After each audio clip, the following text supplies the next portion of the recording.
Today, we have scientists with us. Bill Wei, who is a senior conservation scientist. He has been in this industry for 30 plus years. In his earlier life, he was an engineer, building aircrafts and whatnot. And then, somehow, tennis actually turned him towards culture heritage. Here, you will be able to learn about the journey from aircraft building to using those simple mechanisms and techniques to perfect art conservation world. Presenting you, senior conservation scientist Bill Wei on Art on podcast series.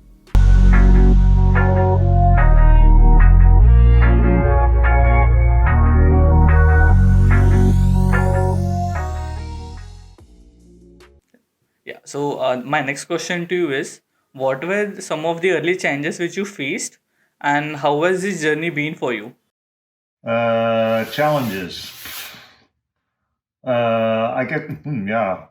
I guess on the engineering side, it was just sort of continuing what I was trained to do. So I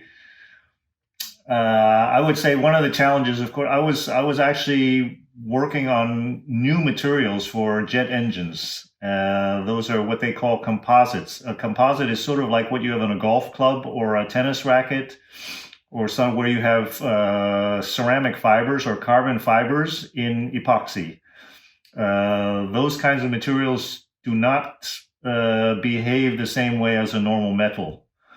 And so it's very difficult. It's very difficult to design. For example, a jet engine it's a rotating parts, so it's very difficult to build something that has rotating parts, but is still made with ceramics, because you can't drill holes in it and you can't cut it, because if you do that, you cut the ceramic and it makes it very difficult. So I think the challenge there is convincing very traditional engineers to work with those kinds of materials. I faced sort of, when I started getting into conservation, it's sort of a similar challenge. I mean, the old engineers do not understand exactly what the material is that I work with, and like I said, conservators say, "Oh, we have a mechanical engineering. Wow, we can ask them everything." Except that the very difficulty is they don't have the language to do that. And the challenge is really trying to listen and ask them questions to figure out what the real problem is. And then once you figured out what the real problem is, then you sort of have to you develop a solution, which is, it has to be fundamentally and theoretically good, but you can't present it that way because they'll have no idea what you're talking about. So you have to be, the challenge is trying to convince, to explain it to them very simply, and then convincing them to believe it. Because of course, one of the reasons that conservators fight about how they're going to handle your shirt is because they don't want to be the one accused of making that mistake, of doing it wrong. So of course, if it's a field that they've never learned about, like I said, they're not stupid. They just don't have the background and the language. Then of course you give them an answer, but they still don't believe it because they haven't seen it. So then one of the other challenges is sort of doing the experiments, sort of practical experiments, not theoretical experiments, to try to do something that they can understand in their own work, and then they get this aha moment. Oh, okay, yeah, that works. But even to this day, that's very difficult. That's awesome. With that, you had actually quoted one thing, that learning from an older engine design helped you to actually simplify things and is necessary for an engineer when he's getting into art world. So could you elaborate on this quote? Yeah, if you're talking about, yeah, actually, that example I just gave you of the engineering material, there was actually one guy who really wanted to do it. He really wanted to use those materials. He saw in promise, but he really didn't understand how it was working. And so he called me into his office one day, and I remember it was Mr. Kruger. And he asked me, he said, "Bill, I really want to use these materials. I think they're very promising and they give fantastic properties, but I need you to explain how they work." And please explain it in such a simple way that maybe you might be saying something that is wrong, but then you might know that I understand it. Because if I understand it, then I'll understand what you were saying wrong, and then I can ask more questions. And so, yeah, so I did that, and the short story is that for the next 2 or 3 years, I mean, they've never been used, but we actually wrote several patents together on how you can do these kinds of things. And if you go into conservation, like I said, it's the exact same thing. It's the exact same thing. People want to know. For example, I worked on a project here at a modern art museum where a vandal had slashed the paintings. But you're talking about slashes that are 3 or 4 meters long. And they wanted to, there was a scandal with one of the paintings many years ago where they sent it to a conservator in the United States. And apparently it was a monochrome painting, one color. And he apparently just put a backing board on it and painted it over with a roller. Except the artist, our people had seen that it was monochrome, but it was actually with a brush. If you look carefully, you could see all the brush strokes. So this museum didn't want to make the same mistake the second time. And of course, you can ask, how did they let a vandal in the second time? But that's a different story.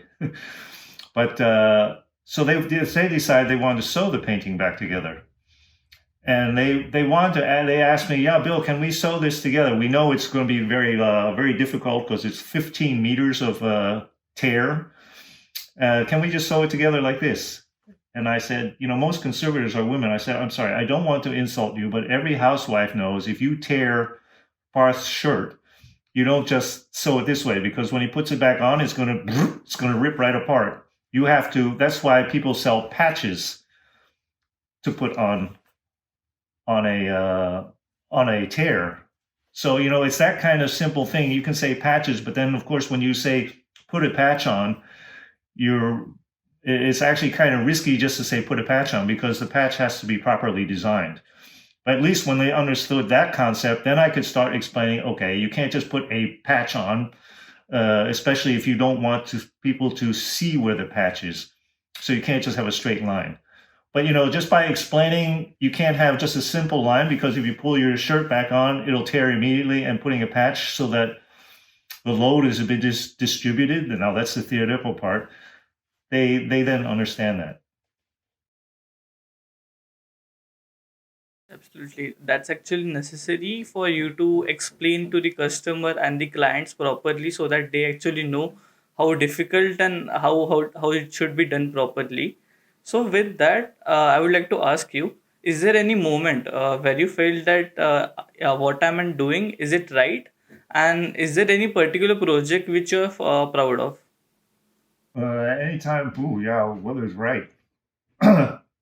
You can never be sure if you're doing something right. The thing is, in the mechanical engineering field, actually, one of the scary things in the mechanical engineering field is that I'm actually one of the only people in my area in the whole world, which is very honorable that people come to ask me. But then I don't really have any of my old colleagues to ask me, am I doing this right? So you can only sort of hope you're doing it right.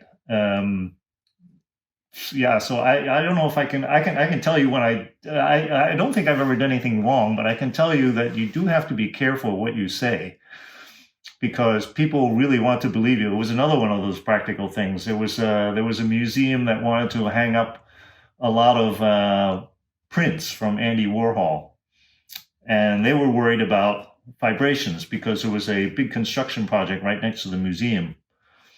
So, but these are prints. And I sort of tried to politely ask, what do you expect from a print? And they said, well, with all the vibration, maybe the ink will fall off. Okay, you don't want to insult anybody. So, I didn't say anything. I said, well, what you could do is you could hang the bump on springs, because springs are actually dampers. But I said, you can't just choose any spring, because, if you choose a spring that's too stiff, it doesn't do anything.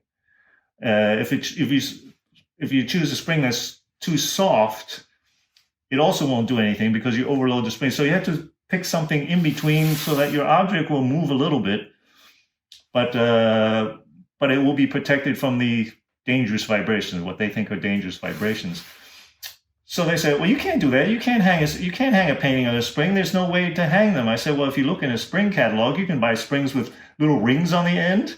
And so you're painting hooks in this way and then hooks in this way. And I guess they thought, oh, what a genius, but it was a practical solution. So I went to the opening and I saw 100 prints hung up on springs. I don't know if you call it a success story, but it's one of those success stories where you really have to be careful what you're saying because they believe you and then they do it and it's a good solution. But it's like, I don't know if you really needed to do that. So on the one hand, they understood exactly what I was saying. On the other hand, it was the kind of thing I was giving them a solution to sort of try to allay their fears of something happening to these prints. Absolutely. Like yeah, you just told about this story, and it actually has an bigger impact if you look in the world. Like for me, I would have never imagined hanging and painting on a spring. But as you actually told that, I started thinking in that way, and I find this to be a better solution if you're in a earthquake prone area, or somewhere where a construction site is based. With that, I would like to ask you that while you're on this point in your trajectory, do you notice any change in your personal life because of this? And do you actually believe that restoration has put an impact on your personality level? That's really Recording in progress. It's really a complicated question. Yeah, my personality. I guess my personality, my parents, of course, you get your personality partly from what you are and what your parents do. And my father was a very perfectionist, disciplinary guy. So I think when I started getting into work, especially when I got to conservation science, I expected very much. I expect a lot from myself, but then I expect a lot from my colleagues. So I think in that sense, I would say most of my career I was probably seen as obsessive and arrogant. However, having worked on this, on the other hand, with that old engineer and with other people, you suddenly realize, people aren't stupid. They just don't have the background, and you have to realize, I can't hold my own perfectionism, and other people can't also. So you try to calm down. I would say I'm still kind of arrogant, although some people would see it that way. But on the other hand, in the conservation, of course, is very. It's again. Sorry, I come back to your shirt, but it's a very obsessive kind of thing, and so you start meeting conservators who also have an idea of, okay, this thing is really valuable, so you have to be obsessive, but this one, you can sort of let it go. And the way I came to that conclusion is that because I see all these arguments, I actually I've begun sort of dialogues for people to discuss these kinds of issues. And they're called Socratic dialogues. It's a way of you and I do not agree at all on what we should do with your shirt. But it's not like I'm trying to argue with you or we're going to get into a fight about how we do it. What we do in this dialogue, a Socratic dialogue, is I just want to understand why you think the way you do about how you should handle your shirt. And you want to understand why I think the way I do. And and there's a certain way of asking questions where we're not accusing each other of anything. We're just sort of really, truly interested. Why do you think that way? And maybe I'll understand why I think that way. So I've run these dialogues for 10 or 12 years, actually internationally now, on various controversial issues in art conservation. And I think having done that, having been trained as that kind of dialogue person, I think there's a slight change in my personality that I have a tendency to listen to people every once in a while instead of immediately jumping in with my opinion. So whether that's art conservation, I don't think that art conservation itself has changed me that way, but it's the way my career has developed that it just happened that way, and I took the opportunity. Yeah, this is very nice to hear. And you have been in this field for 30 years. So absolutely, it has brought an change in your life. With that, I would like to ask you, like we just mentioned about the young generation, and before that also about how young mechanical engineers actually work on computer more than actually knowing what goes behind it. So I wanted to ask you, how would you like to motivate this young generation who has tilted towards computer to do something physical and to get to know about the field more? Um, I don't know. You're asking somebody. It's. I mean, you're not nearly that old, but you're asking somebody. It's the kind of thing. I was young. I was an engineer. I thought, philosophy. You see some of these idiot old guys go into philosophy and thinking all questions like what you just asked me. And I think, wow, what's stupid. And now I'm 66 and I'm in philosophy and I'm trying to say, okay, what do I do with the young generation? I was a young generation at once too. Young generation has their own way of thinking, and you can't really change the masses. You sort of have to reach the individual. And if I look at the conservation world itself, the conservation world is that really minority of people who really know what they want to do. They don't want to do computer stuff. They don't want to do theoretical stuff. They really want to work there with their hands, but they want to contribute something. And I guess in a sense that's sort of what I did. I mean, I everything I've done, I've never done on purpose. It just showed up that way, and you just sort of take the opportunity, and sometimes you sort of have to. I don't know if it's dare. I just have, they talk about the soul. I have, I don't know if you know that, but sometimes they talk about the logical person. I think it's very Eastern philosophy, Chinese, Indian. You talk about the logical person thinking here, and then what your gut says, what your soul says, and I think for the digital generation, everybody's sort of locked into everything, but you see what's happening with, for example, Facebook and stuff like that, and TikTok, and everybody starts believing that without actually understanding what's happening behind it, and you get all of our.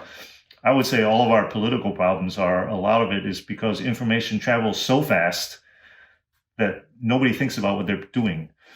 And I don't know if it's a motivation, but it's a kind of thing I hope I reach maybe just enough of a younger generation to say, hey, maybe you should just put your computer away for a while and just go walk outside.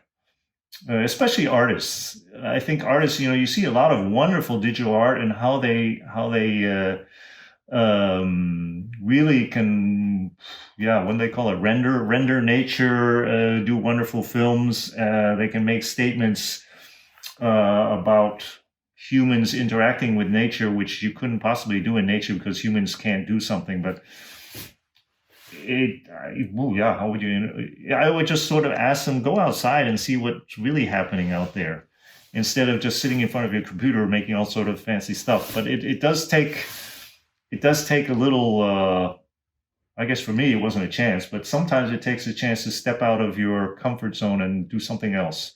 Or, nobody wants to do it the old way. Everybody wants to do that. That's the complication thing. Of course, yourself as artists, of course, want to have a different profile. They want to become important, so they have to do something else. So the last 20 or 30 years is everything's on the computer. And I've seen articles where I say, well, the art of painting has been lost because nobody wants to do a real painting anymore. But it's the kind of thing electronics and digital isn't everything. There's still stuff out there, real stuff, where you can still reach people. That was actually a very theoretical, philosophical thing because I can't think of an example offhand. Yep, absolutely. And if I would like to summarize what you actually just said right now, I could just say two things that the younger generation should actually start questioning what they're actually doing, asking questions why and how it actually works, can lead to the answers and knowing much more than beyond. And also, rather than sticking to their computers and laptop, they could actually think out of the box, and this especially will help artists to grow more and develop their style in a greater way.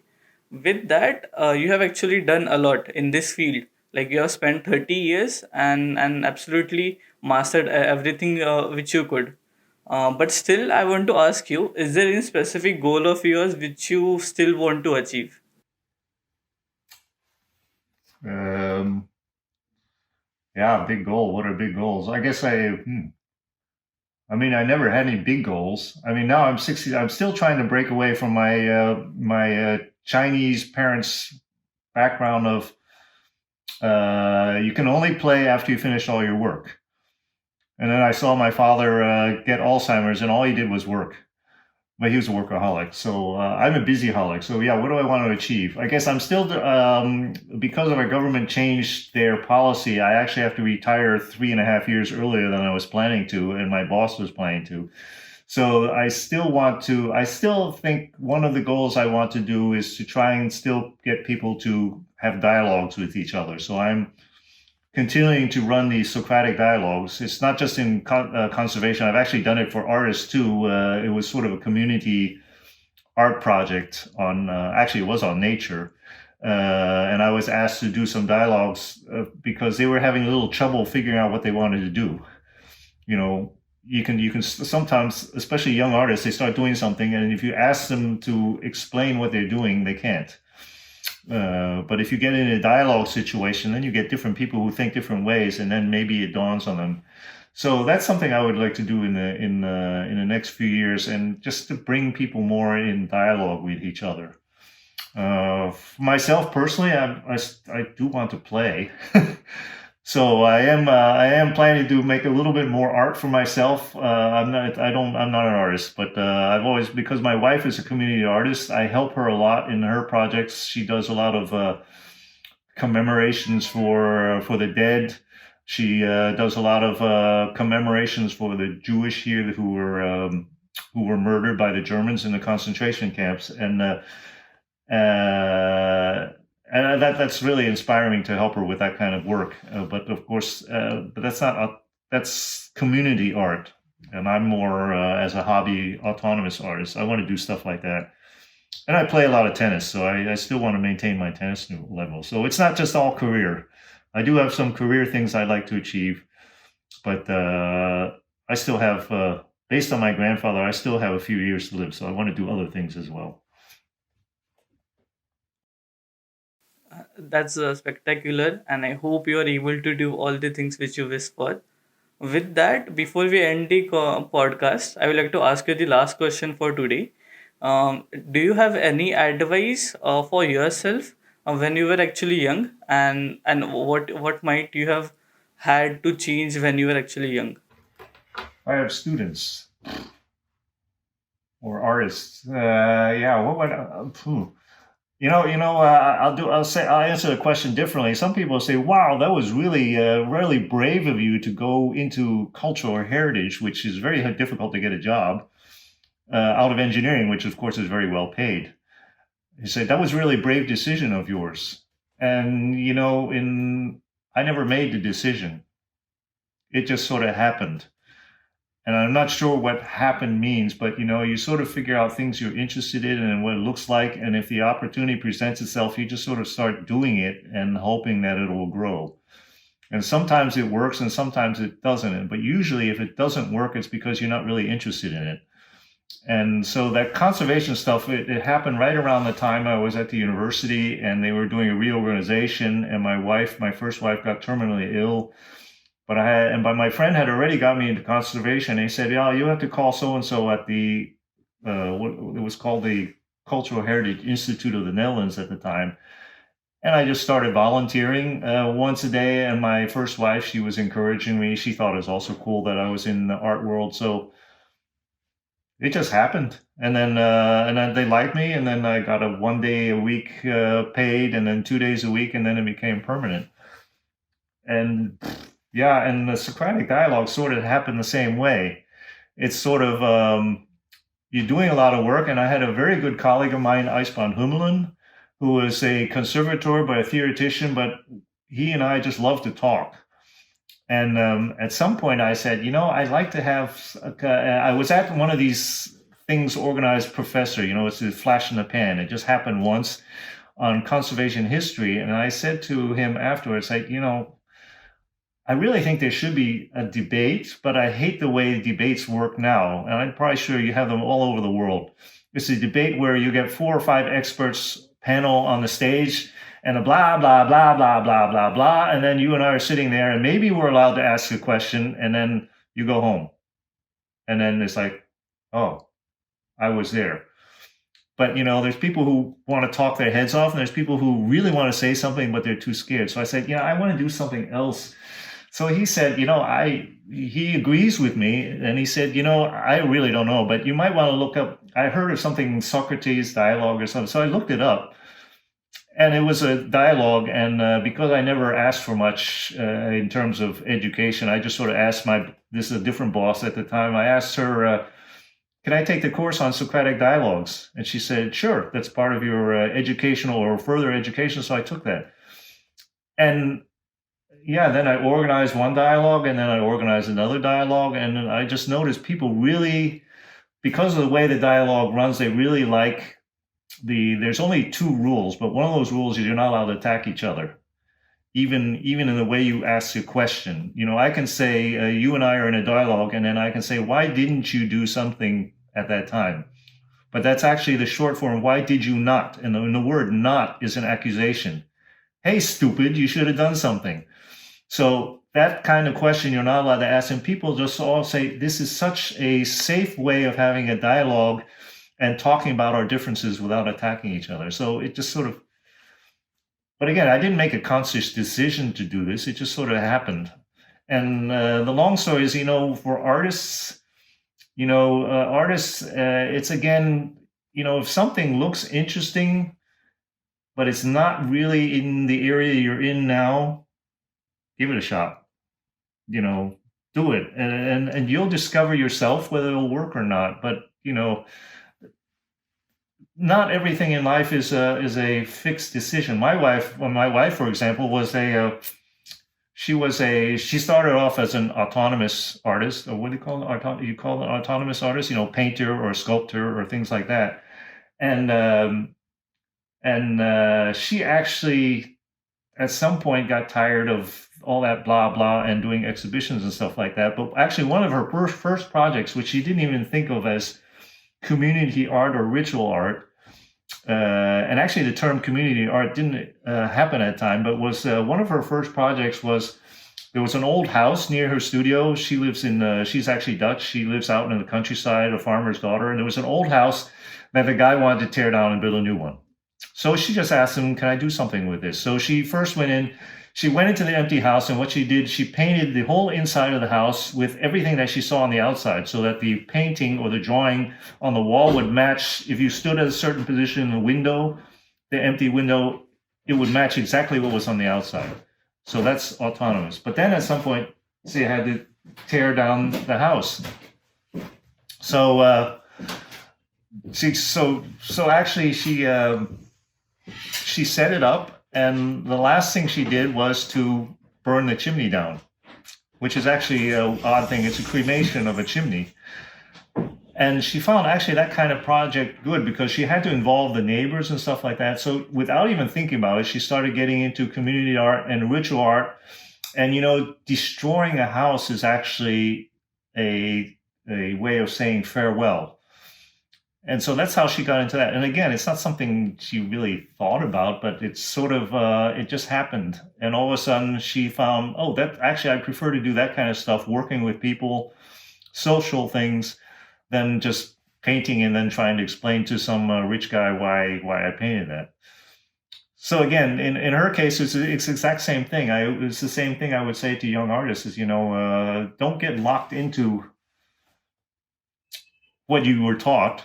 You were taught also to think about other things. So, if something looks interesting, give it a try.